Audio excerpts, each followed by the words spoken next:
Maintenant, nous allons passer à la présentation du matériel et à la façon de préparer son cheval et de le monter. Donc pour aller chercher son cheval au pré, il nous faut un licol et une longe. Le licol, c'est comme le collier du chien et la longe comme la laisse. Alors, le licol est constitué d'une partie qui se mettra autour du museau du cheval, même si ça ne signifie pas museau chez le cheval, mais comme ça permet de retenir le nom, muserolle. La têtière qui va passer derrière les oreilles, derrière la nuque du cheval et se rattacher sur le côté gauche. Alors, ici, les parties qui remontent vers la têtière, c'est les montants. Ici, on a ce qu'on appelle l'alliance et sous la gorge du cheval, la sous-gorge. Un petit anneau permet de fixer le mousqueton de la longe. Donc, pour monter son cheval, il nous faut donc un filet. Le filet est constitué de différentes parties. Alors, regardez, je vais le mettre sur ma tête, comme ça vous allez bien visualiser. Donc, la têtière qui se met sur la tête du cheval, donc têtière, tête. Le frontal sur le front. Et la muserolle sur son museau, même si on n'appelle pas ça un museau sur un cheval, mais ça permet de retenir. Alors attention, muserolle, pas muselière. Muselière, c'est pour les chiens, c'est pour les empêcher de mordre. Ça, là-bas, ça ne mord pas. Je n'ai pas dit qu'il n'y en avait aucun qui mordait, mais ceux qui mordent, c'est des méchants. Ensuite, on a la sous-gorge qui passe sous la gorge. Donc, têtière, tête, frontal, front, muserolle, museau, sous-gorge, sous-gorge. Ici, on a les montants de la muserolle et les montants du filet, avec le mors que l'on met dans la bouche du cheval et les rênes qui permettent donc de freiner et de diriger. On ne tire pas trop sur les rênes, sinon ça fait mal à la bouche du cheval. Donc voici une selle d'équitation classique, selle anglaise, selle mixte qui permet de pratiquer à peu près toutes les activités d'équitation. Donc la selle est composée d'un pommeau. Alors on a l'impression que ça fait une forme de pomme. Donc sur les selles américaines, il y a carrément une sortie ici qu'on appelle un pommeau qui permet de bien s'accrocher et d'accrocher les lassos, etc. Donc déjà là, quand même, c'est une forme arrondie, pommeau comme une pomme. Le siège, là où on s'assied, et le troussequin à l'arrière. Alors moi, pour retenir ce que j'ai trouvé comme système, je me dis que ça ressemble à une trousse, et on met qu'un stylo, troussequin. Ça permet d'avoir une même technique pour se rappeler. Ici, ce sont les quartiers. Alors on a le petit quartier, le grand quartier, et dessous, le faux quartier. Ensuite, ici, les deux parties renflées sous la selle s'appellent les matelassures. Là, pareil, pour se retenir, on pense à un matelas sur le dos du cheval. Matelas sur. Ça permet d'équilibrer en fait le poids du cavalet le long de la colonne vertébrale du cheval. C'est dégagé pour ne pas appuyer sur les vertèbres. Ensuite, on a les étriers, les sortes de pédales où on mettra les pieds. Alors nous, nos selles, elles sont équipées de coques pour éviter que le pied ne traverse. L'étrivière qui permet donc de faire pendre l'étrier au niveau du pied. Et c'est raccroché ici aux portes étrivières avec le couteau. Donc sur cette selle-là, il n'y a pas vraiment de couteau qui se bouge et qui se ferme. C'est des systèmes Wintec synthétiques. Il n'y a pas de couteau qui se... Et enfin, dessous, on a les contre-sanglons qui permettent d'attacher la sangle avec les sanglons. La sangle permettant d'attacher la selle au niveau du ventre du cheval. Me voici arrivé au pré pour attraper vent du sud. Vent du sud. Alors évidemment, pour arriver à prendre son poney, on ne court pas, on ne crie pas, sinon le poney n'a pas forcément envie de venir avec nous, il va plutôt s'en aller, il va plutôt fuir. Là. Alors, un cheval de nature ne va pas essayer de vous grimper ni quoi que ce soit, sauf s'il se sent en danger, qu'on arrive par derrière et qu'il a peur et qu'il ne peut pas se sauver. D'accord? Mais par contre, si on parle gentiment, le poney va venir vers nous, si on l'appelle, il connaît son nom, à force d'être bien manipulé. Le plus simple pour mettre un licol à un cheval, c'est déjà de commencer, pour pas qu'il s'en aille, à mettre la longe autour de son encolure. Comme ça, déjà, on assure d'avoir le poney qui reste avec nous. Ensuite, on passe la têtière par-dessus son encolure, sous, comme ça. On remonte par derrière sa nuque, derrière ses oreilles. Et là, on voit tout de suite le trou de la muserolle pour lui mettre autour de son petit nez. On lève la tête, du vent du sud. Voilà, très bien. Et je n'ai plus qu'à attacher la têtière au niveau de la boucle du montant. Et voilà, mon poney est attaché et il est prêt à me suivre. Pour l'emmener, je vais devoir tenir près de sa bouche, pas très loin comme ça, le reste dans l'autre main que ça ne traîne pas par terre. Et en avançant, mon cheval va me suivre. On y suit? On y va? Voilà, super. Alors, il n'y a pas de risque que le cheval me morde. Parce qu'un cheval, c'est herbivore, donc ça mange des végétaux. Donc des céréales, de l'herbe évidemment, le foin et les céréales. Alors, regardez, si je mets ma main dans la bouche de mon cheval, au contraire, il fait « Bah, c'est pas bon, sortez-moi ça, c'est un bout de viande ». Donc effectivement, le cheval n'a pas du tout envie de vous manger. Donc il n'y a pas de crainte à rester à côté de lui. Au contraire, si on se met derrière, c'est le cheval qui nous mène, là par contre il y a un danger. On se met devant, si on veut d'un côté, on le pousse, si on veut aller de l'autre, on le tire, et le cheval me suit. C'est parti. Les nous voici arrivés à la barre d'attache. Donc pour pouvoir attacher son poney, il y a un nœud spécifique à l'équitation qui permet de détacher rapidement son cheval en cas de problème. Alors, moi le plus simple, c'est un petit nœud de chaînette. J'apprends aux enfants comme ça. Un petit poisson, pas trop loin de la tête du cheval. On le passe dans le puits qui est formé par l'anneau. Ça fait un nouveau puits, juste un petit peu dans le dessus qu'on y voit. Et avec la longe qui pend, le serpent, on refait à chaque fois un petit poisson qui passe dans le nouveau puits. Un petit poisson dans le nouveau puits. Arrête de faire le curieux, loulou. Et ainsi de suite.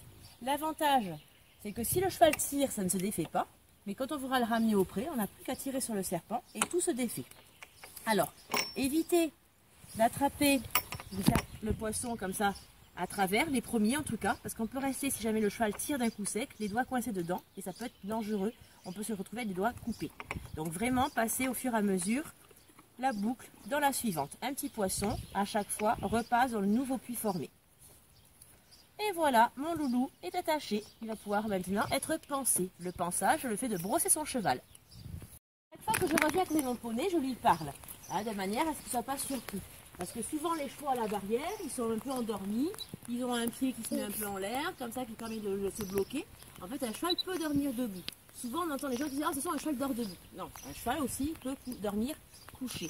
D'accord? Ils se couchent vraiment quand ils se sentent vraiment en sécurité. Un cheval peut dormir en revanche debout, de manière à ce qu'il y ait le moindre danger, il puisse partir à vite. Là, le cheval étant à la barrière, il est un petit peu somnolé, se mettre d'un pied sur l'autre avec un système de blocage ici au niveau de la rotule, et donc il ne tombe pas. En revanche, nous on arrive alors qu'il est un peu endormi, on met notre main, il peut avoir peur, comme il ne peut pas fuir, son réflexe c'est de taper pour se protéger. Donc on le prévient, et là il n'y a aucun souci à passer autour de son cheval, si c'est un cheval éduqué, on n'a aucun problème. On prévient juste, nous ici nos chevaux sont tous gentils, on peut se pendre à leur queue. Évidemment on ne fait pas ça sur un cheval que l'on ne connaît pas. Ici ce sont des chevaux de club qui sont éduqués. Alors le premier instrument qu'on utilise c'est une étrille. Alors il y en a en plastique, en caoutchouc, il y a aussi les étrilles américaines en métal, surtout quand les chevaux sont très sales et très poilus à la sortie de l'hiver. Alors normalement l'étrille s'utilise en haut pour faire sortir la poussière et les poils morts. Alors évidemment aujourd'hui, avec notre météo pluvieuse, on n'a pas trop de poussière, donc à la limite on pourrait presque le faire plutôt dans le sens du poil, comme on va le faire ensuite avec la brosse suivante. Donc l'étrille, à ne pas confondre avec les étriers, là où on mettra nos pieds sur la selle. Donc une fois que l'étrille sera passée partout pour décoller le plus gros de la poussière et des poils morts, on va passer au bouchon. Donc le bouchon, c'est une brosse dure, comme ça avec des petits poils, comme un petit balai, qui va permettre de brosser le poil du cheval, de le lisser et de faire sortir toute la crasse qu'on avait décollée. La crasse qui était décollée va tomber par terre ou venir se coller à nous.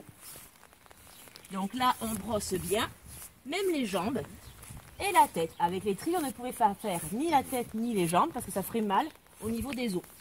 Donc pareil, je passe de l'autre côté, il n'y a aucun souci. Enfin, on peut utiliser aussi une brosse douce qui permet vraiment de peaufiner le pansage. Elle se fait à l'envers, dans le sens du poil et sur l'étrille pour bien fignoler à fond le pansage. Et le cure-pied. Alors, le cure-pied permet de vérifier qu'il n'y ait pas de cailloux sous les pieds de notre cheval. Donc, je vais venir m'appuyer contre lui pour qu'il prenne appui sur ses autres membres. Je caresse jusqu'en bas, je tire un peu sur les poils. Si vraiment il ne donne pas, il y a une astuce de venir chatouiller ici la châtaigne, cette partie-là, qui est une petite corne du cheval. Alors, il se met à pleuvoir de plus en plus. Donc ici, on va devoir dessiner un triangle, un V, le V de la victoire, sous le pied de son cheval, pour vérifier qu'il n'y ait pas de cailloux de chaque côté du triangle, qui s'appelle la fourchette, parce qu'il y a une forme de fourche. Le cheval ne mange pas avec, et ça s'appelle une fourchette. J'ai un peu la partie du curage des pieds parce qu'il pleuvait quand même fort. Donc là, je reprends un petit aparté juste pour bien réexpliquer comment on cure les pieds. Donc il faut se tourner vers la queue de son cheval, se mettre au ras de lui, parce que le cheval n'a pas de clavicule, c'est l'os qui est ici, et qui permet aux cavaliers, aux humains, d'écarter le bras. Le cheval, lui, ne peut pas. Il peut faire que des mouvements pendulaires comme ça et à peine écarter un peu le bras. Donc ça ne sert à rien d'essayer de lui tirer le bras sur le côté. Il ne peut pas le faire. Donc ça nous approcher. En même temps, le fait de s'appuyer sur lui, ça lui permet de prendre l'appui sur les trois autres membres. On caresse jusqu'en bas. Alors ça lie un peu, forcément, l'équitation. Là, les pieds étaient un peu mouillés. Je prends bien le sabot dans la main. Et donc, pour curer le sabot, je pars d'en haut et je vais dessiner un V. Le V de la victoire autour de la fourchette. La fourchette, c'est le triangle qui est au milieu du sabot, ici. Donc on dégage bien de chaque côté et tout autour pour éviter qu'il y ait un caillou qui reste coincé, que le cheval ait mal en marchant. Donc ici, pour bien s'en rendre compte, il y a une partie à droite, une partie arrondie. Je pars entre les deux, j'enfonce mon cure-pied et je tire. Voilà, là mon sabot est propre, même s'il reste un peu de sable, c'est pas gênant, il ne faut pas qu'il y ait de cailloux, de racines coincées. Je repose délicatement le pied de mon cheval. Si le cheval ne veut vraiment pas donner, donc on s'appuie bien fort, on tire un peu ici sur le fanon, ça va aider. Et si vraiment il ne veut pas, on peut chatouiller un peu la châtaigne, cette partie-là. Et ils sont un peu chatouilleux, donc en général quand on pince, hop, le cheval donne le pied. Pour derrière, en fait, pareil, je caresse mon cheval jusqu'en bas. Je ne peux pas lui demander d'écarter la jambe, là non plus, parce que le cheval ne sait pas faire du grand écart. Déjà, moi, je suis archi nulle, mais alors le cheval, c'est encore pire que moi. Donc, je m'approche vraiment et je me soulève vers le haut et vers l'arrière. Je prends bien le sabot dans la main et à nouveau, je viens curer le sabot en grattant de chaque côté de la fourchette, bien correctement, qu'il ne reste aucun caillou. Et comme ça, je vérifie aussi qu'il n'y ait pas de cassure, de bobo au sabot. Voilà, mon cheval est prêt et j'ai les mains sales. Pour pouvoir équiper son cheval, pour pouvoir le monter, on utilise différents instruments. Donc le tapis déjà. Alors il y a un côté sale parce qu'on ne le lave pas tous les jours et un côté propre. Donc le côté sale va aller forcément contre le cheval. Et sur le tapis, moi ce que j'appelle ici les petites oreilles, vont aller vers les oreilles du cheval. Ça permet de savoir dans quel sens je mets le tapis. Donc ici je recouvre le garrot, la bosse qu'il a en avant du dos. Hein, comme on a déjà dit, c'est l'endroit où on mesure le poney. Voilà. Ensuite, je vais récupérer la selle. Hop. Alors nous, c'est ces selles de club qui sont forcément un peu rafistolées, mais au moins elles sont confortables. On a rajouté une moumoute. On met en travers sur le dos du cheval. On va tout étaler. La sangle, qu'on va devoir aller attacher sous son manche. Je soulève bien le tapis ici, on appelle ça dégarroter pour pas qu'il y ait de frottement sur le garrot. Je passe derrière. Attention, doudou. Je tourne. Allez, pousse-toi un petit peu. Super. J'attrape la sangle sous le ventre de mon cheval, ici au niveau de ce qu'on appelle le passage de la sangle. Là où c'est étroit dans ce sens-là, là il y a le gros ventre, et dans l'autre sens aussi. Hein. Ici, il est bien ventru le pépère. Je soulève le quartier, je rattrape les sanglons. Généralement, je prends le premier et le troisième. Comme ça, il y en a un au milieu qui reste de manière à pouvoir, s'il y en a un qui casse, en avoir un de survie. Hop, je viens attacher. Alors attention, quand j'attache dans le sanglon, j'attache pas ici, mais bien dans la partie haute. Et je viens serrer un petit peu. On resserrera au moment de monter. Là, pour l'instant, je ne le serre pas trop. Hein, le poney, il faut le temps qu'il se fasse à sa selle. Ensuite, mes étriviers. Hop, j'ai qu'un les étriers et les étrivières. Alors nous, c'est des étriers accrochés qui permettent un réglage rapide. Hop, ça c'est fait. Alors sur les poneys qui ont un gros bidou et surtout un garrot peu développé, on met une croupière qui permet d'éviter que la selle parte en avant. On soulève bien la queue du poney, on passe dessous et on rattache sur le côté. Alors là, il n'aime pas trop parce qu'aujourd'hui il pleut, c'est pas très agréable. Voilà, petit fiston. Alors, dans notre centre équestre, on a pris l'habitude de mettre autour du cou du cheval un collier qui permettra de se tenir. Parce qu'en fait, on ne se tient pas à la selle, sinon on est tout coincé comme ça et on ne peut plus rien faire. Et on ne se tient pas plus à la crinière. Pas qu'ils aient mal, la preuve, hein, c'est que je peux tirer dessus. Il n'a absolument pas mal. Seulement à force de tirer, ça fait des gros trous dedans, c'est pas très joli. Donc on met un collier autour de son cou qui va à peu près jusqu'au tapis. Enfin, le filet. Alors le filet, pour le retenir, hein, c'est l'ensemble des fils qui vont aller sur la tête du cheval. Fil, filet. Donc je vais mettre du côté gauche de mon poney. Alors, dans notre centre équestre, on a simplifié au maximum les filets. Il n'y a pas de muserolle ni de sous-gorge, il y a juste la têtière, le frontal et les montants. Donc nous laissons le licol sur la tête de notre cheval, sous le filet. Première des choses, je sais que son petit frontal va aller vers l'avant comme ça. Je vais passer les rênes par-dessus son encolure. Ensuite, la technique la plus facile pour mettre le filet de son cheval, c'est de passer la main entre les oreilles et de rattraper la têtière. Souvent, quand on le tient ici sur le chanfrein, le cheval a tendance à donner des coups de tête pour pouvoir, action-réaction, se débarrasser de notre main. Donc là, je tiens le frontal ici, la têtière, pardon, entre les deux oreilles. Je viens placer le morge devant les dents. Si on a un cheval sympa, il ouvre tout seul. Sinon, on met le doigt à cet endroit-là. Il n'y a pas de dents. Et le cheval ouvre la bouche parce qu'il n'aime pas notre doigt. Il croit que c'est un morceau de viande et il n'aime pas ça du tout. On n'a plus qu'à passer une oreille et puis l'autre et le recoiffer en passant le toupet par-dessus. Donc les dents du cheval, hein, elles sont bien devant et après tout au fond derrière. Regardez ce joli petit sourire. Donc, il n'y a pas de risque à mettre le doigt ici. La preuve, je peux mettre carrément mon bras. C'est d'ailleurs pour ça qu'on peut mettre un mort. Mais par contre, quand on met le doigt, ils n'aiment pas, ils ouvrent, ils font bah. Et là, on peut glisser le mort à l'intérieur. Donc voilà, nous, ça c'est le filet tout simple qu'on utilise au centre équestre. Je vais montrer votre filet. Alors, avec un filet classique tout complet, avec le frontal, la tétière, la muserolle, la sous-gorge et les montants du filet, on va devoir enlever le licol et le placer autour du cou du cheval. De manière à ce qu'il ne s'en aille pas pendant qu'on met le filet. Là, de la même façon, je passe les rênes par-dessus sa tête. Je vais tenir la tétière entre ses oreilles, placer le mort devant ses dents, chatouiller et placer hop, les oreilles à l'intérieur. La muserolle, il faut qu'elle passe à l'intérieur des montants du filet et venir se serrer sous sa tête. Alors on ne serre pas trop, il faut quand même que le cheval puisse bouger ses mâchoires. Oups. Il faut à peu près qu'on puisse passer 2 doigts. Et le bon réglage de la muserolle, il faut qu'il y ait 2 doigts ici entre la muserolle et l'apophyse zygomatique, la pointe ici sur la joue du cheval. Enfin, la sous-gorge qui s'attache sous la gorge du cheval et qui permet, si le cheval se frotte, de ne pas faire partir son filet. La preuve ici, on voit que bon, c'est un peu grand. Souvent, elles sont faites un peu grandes. Voilà, c'est pour ça que nous, dans notre club, on a supprimé les sous-gorges qui souvent sont un peu trop grandes, les muserolles que je trouve qui serrent trop le nez du cheval, et en plus, en simplifiant comme ça nous permet de garder, nous, le licol dessous et de rattacher son cheval directement à la barrière, ce qui est beaucoup plus facile, étant donné qu'on a quand même pas mal de groupes, de débutants, de colonies, des choses de ce style. Voilà Loulou, et pour enlever, j'enlève par-dessus les oreilles et vers l'avant. Voilà Loulou, c'est bien. Alors, pour pouvoir monter à cheval, il faut absolument mettre une bombe. Parce que même si on sait bien monter à cheval, quand on tombe, notre tête, qu'on soit pro ou pas pro, elle n'est pas plus costaud. Et si on tombe, on peut avoir une fracture du crâne. Alors, pour mettre sa bombe, il faut souvent faire une couette basse pour les filles. Donc je descends chez ma couette, parce que sinon, ça ne passera pas. Oh oui, tu peux souffler. Et j'enfile ma bombe. Voilà. Alors, nous ici, dans notre orchestre, jusqu'au galop 4, j'incite les cavaliers à mettre un gilet de sécurité qu'on utilise normalement sur le cross, mais qui permet, si l'on tombe, de protéger la colonne vertébrale et les côtes. On fait effectivement beaucoup d'extérieur dans notre centre équestre, on passe pas mal au milieu des arbres, donc c'est vraiment une sécurité supplémentaire. Pour emmener mon poney, avant de le monter, il va falloir que je détache le mousqueton qui est situé sous sa tête. Voilà, comme ça, mon poney est libre et je peux l'emmener pour monter.